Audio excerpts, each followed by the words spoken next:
台湾已经是超高龄的社会，台北市的老大人人口比例是人口比例上侪县市。台北医学大学附设病院甲台北市社会局合作成立社区长照机构，强调专业的医疗甲科技的运用，要提供老大人学习复原的空间，嘛，互照顾者有休喘的机会。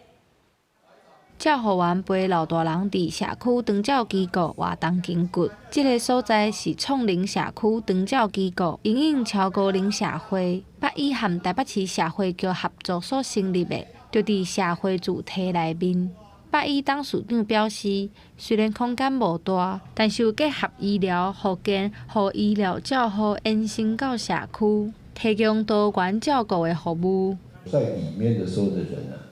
他的生活更有意义，生命更有价值。我相信这个东西才是我们今天整个我们的政府跟我们的台北市政府支持的最重要的一点。而且呢，不仅仅是成为我们所有的长者的第二个家，更重要是社会里面非常稳定的一个中间的力量。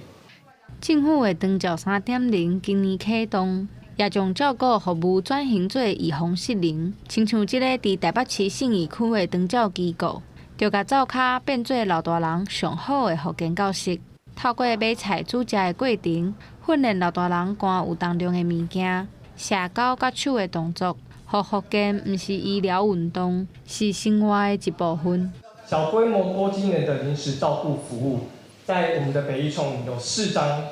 我们的夜宿床，能够提供我们的家庭照顾者更弹性的喘息的服务。以及空间，长照3.0也强调了我们的医疗跟照顾的整合。长照机构导入了非常多的智慧科技的赋能设施设备。台北市社会局表示，社区型的长照服务提供日式的照顾和陪伴，但是这会结合医疗专业甲科技运用，互老大人会当恢复生活能力，也会当伫社区自由生活。记者陈心东、王志光台北报道。